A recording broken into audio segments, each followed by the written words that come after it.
Willy. Vamos a hablar, Eduardo, del reporte que acaba de sacar del Banco Central relacionado con lo que son las proyecciones de los economistas para los próximos meses. Y ahí contemplan en forma también previsible este relevamiento que hace el Banco Central tomando en cuenta 45 economistas, analistas o consultores de la plaza local y también del exterior, lo que estiman que va a ser la inflación. Por lo pronto la inflación de octubre la estiman arriba de 4%, para todo 4,2%, para el 2019 la ven cerrando en 55,6%, y para el 2020 algo más de, si se quiere, optimismo, entre comillas, porque la estiman en niveles del 42,9%. Ahora bien, cuando uno toma en cuenta lo que son las opiniones de estos economistas, el promedio de los economistas de la plaza sobre la actividad económica, ahí se ve datos que son también dolorosos. Por ejemplo, en este año 2019 estiman la economía cayendo 3%, una caída fortísima, tomando en cuenta todo lo que vino pasando a lo largo de todo el año. Pero para el año próximo estiman una caída del PBI del 1,7%, es decir, que aún estiman que durante el 2020 la economía argentina va a tener que seguir en contracción. Y para redondear, Eduardo, te diría que no ven mayores cambios en el tipo de cambio, pero claro, toman el dólar oficial y ahí estiman para fin de diciembre el promedio en torno a los 65 pesos. Bueno, muy bien. Está con nosotros Aldo Abraham. ¿Qué tal, Aldo? ¿Cómo te va, querido? Muy bien. Gracias, un gusto estar aquí. Gracias por venir. A ver, Aldo, Argentina está sin dólares, sin financiamiento externo y una falta de confianza enorme de la gente en el peso. ¿Cómo se sale de esto? Mirá, hoy ya sabemos que quien ganó las elecciones en primera vuelta es Alberto Fernández, ¿no? Exactamente. Ya hay Pero presidente electo. Para no andar personalizando, les voy a ofrecer un juego. Okay. Vamos a imaginar que el que ganó es Mauricio Macri, y ustedes me preguntan lo mismo. Y yo lo que les voy a decir es que esperaría que Mauricio Macri haya aprendido de sus aciertos y errores de su primer mandato. Un acierto fue en su asunción anunciar que iba a encarar las reformas estructurales, o sea, la solución de los problemas de fondo que habían llevado al país al borde de la quiebra, como lo había recibido él, ahí en 2015. Eso sin claramente, cepo, sin default. Eso claramente le permitió salir del cepo, Claro. porque revirtió una fuga de capitales, salida de ahorro, Exacto. Fíjense que se parece, ¿no? Salida de ahorro muy fuerte del país, y obviamente eso facilitó una salida exitosa del cepo y también de sus errores, ¿no? Porque más allá de que hayan ingresado capitales, que entraron un montón, decenas de miles de millones de dólares en los siguientes 2 años, la realidad es que no haber cumplido con esas promesas nos llevó de vuelta al borde de una crisis. Hoy veía algunas... Volvimos al cepo y al default. Exactamente, hoy veía algunos números que comparaban el fin de esta gestión con el fin de la gestión de Cristina y daba mucho peor. Y no sé qué le extraña a la gente, porque yo cada vez que dejo, o en mi trabajo, o en una familia, ¿no? Que deje que no resuelva un problema, lo que tengo al tiempo es un problema más grande. Ahora bien, si eso yo le hubiera dicho a Mauricio Macri, que por lo tanto a partir del 10 de diciembre tiene que encarar las reformas estructurales lo más urgente posible con el aval de un acuerdo de facilidades extendidas del Fondo Monetario, y con eso va a poder salir del cepo y con eso va a poder evitar una crisis. Imagínate que tiene que ser lo mismo que le tengo que decir a Alberto Fernández, porque no es una cuestión de personas. O sea, cambia el gobierno, la economía es la misma. El problema económico es el mismo, o sea, no es que vamos a inventar una salida milagrosa. Claro. Si hemos llegado a estas situaciones por no haber hecho las reformas estructurales. Ahora, si Alberto Fernández y sus referentes me dicen que no la van a hacer, yo ya te digo que esas proyecciones que acaba de comentar Willy son recontra ultra optimistas. Vamos a tener un desplome fenomenal de la economía el año que viene, porque los milagros no existen. Los buscamos porque somos facilistas, la ley del menor esfuerzo. Ya venimos de desplome desde el 2018. Venimos de desplome en desplome, es una cosa, es una caída que no para. Y no va a parar si no resolvemos el problema de fondo, que es el que nos mete siempre en estas crisis, que no hacemos las reformas estructurales. Okay. Pero más allá de eso, por ejemplo, Menem tuvo la joya de la abuela, por lo menos algo tuvo. Néstor tuvo la soja. Sí. Macri tuvo el más grande préstamo de dinero, qué sé yo, del mundo por ahí, ¿Sí? del mundo mundial, más o menos, del ¿no? fondo. Más o menos. ¿Y ahora qué? Nada de eso hay. No Nada hay de joyas, no hay soja y tampoco hay guita. ¿Qué quiere Y decir? entonces, Que no hay tiempo. ¿cómo hacemos? ¿Cómo salimos?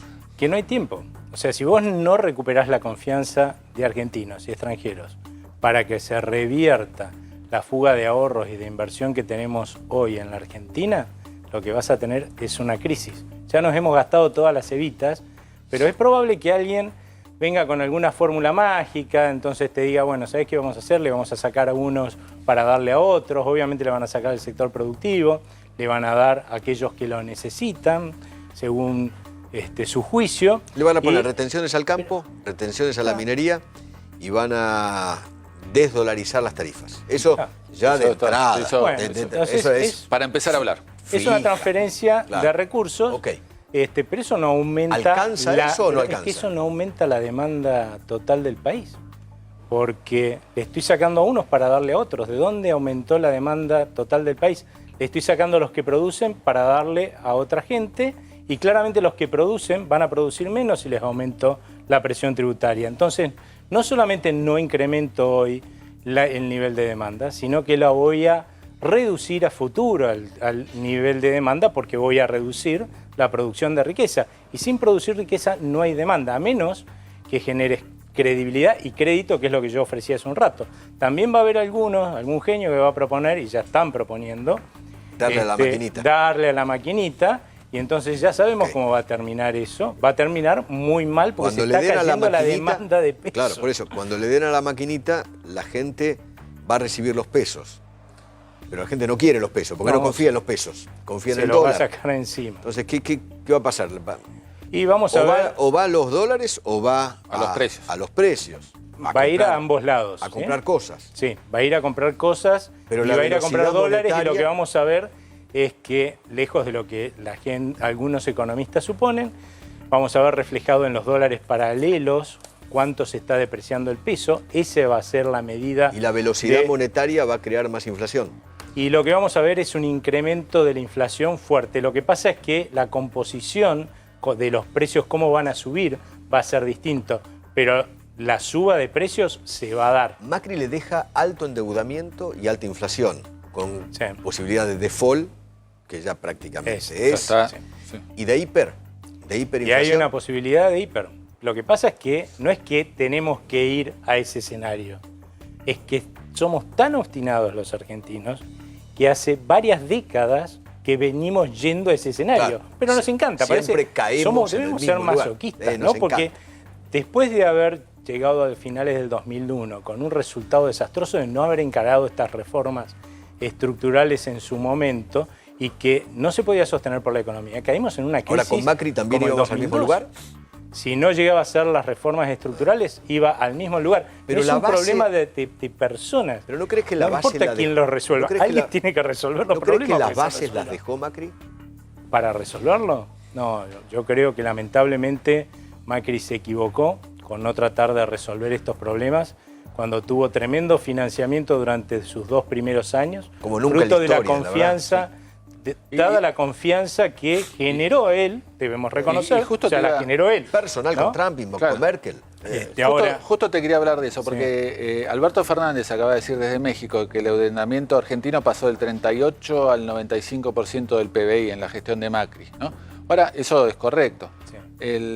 Ahora lo que siempre se confunde, me parece, y quizás podés poner un poco de luz, es qué se hizo con esa deuda.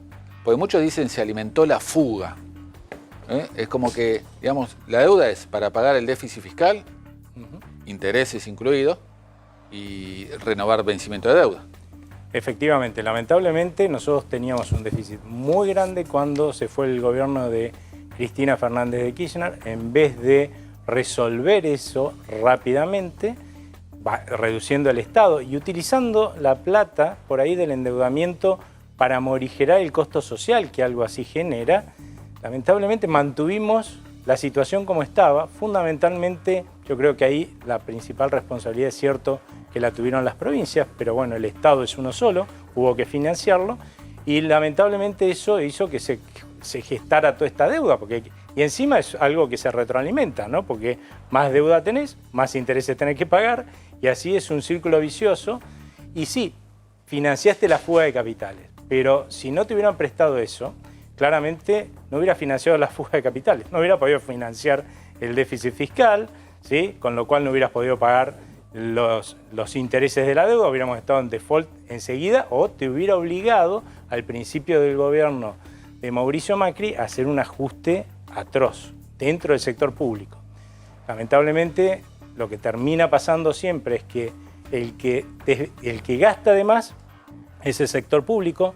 Por evitar hacer el ajuste en el que gasta de más, nos endeudamos o fundimos al Banco Central y termina siendo el ajuste el que no gasta de más. Ahora, es Aldo, el sector productivo. Es un absurdo. Ahora, yo estaba pensando lo siguiente, ¿no? Macri está bien, le deja una bomba enorme o un par de bombas enormes, que es el endeudamiento y la inflación a Alberto. Pero Cristina le dejó a Macri la Argentina sin luz, sin gas, sin petróleo y sin agua. Sin nada. Y todas las cajas vacías, sin un mango en el Banco Central. Yo no sé qué es peor, ¿no? A ver, la verdad es que vos lo podés ver eso en el voto de la gente, ¿no? Porque si bien es cierto que se avanzó mucho en términos de reformas en lo que se llama microeconómicas, o sea, sacarle regulaciones a las empresas y ese tipo de cosas, la realidad es que un señor que no le puede vender a nadie, ¿qué le importa si le sacaste o no una regulación, ¿no? Claro. Lo mismo pasa, por ejemplo, cuando decían, bueno, pero en los barrios marginales o de emergencia, resulta que hicieron un montón de obras y no sacaron muchos votos. Y sí, la gente quiere comer, también tengo acá, pero me gustaría comer. Claramente, cuando vos no resolvés la macroeconomía, cuando no haces las reformas estructurales... Te castigan con el voto. Y te van a castigar con los votos porque el resultado es lo que estamos viendo. O sea, que la gente no consigue trabajo, que la pobreza va a estar rayando en el próximo dato el 40%. Y en ese sentido, Aldo, Alberto también le echa mucho la culpa al Fondo Monetario del plan y el fracaso del plan. ¿Es el Fondo Monetario corresponsable de lo que se vivió, digamos? Como dice Alberto, digo.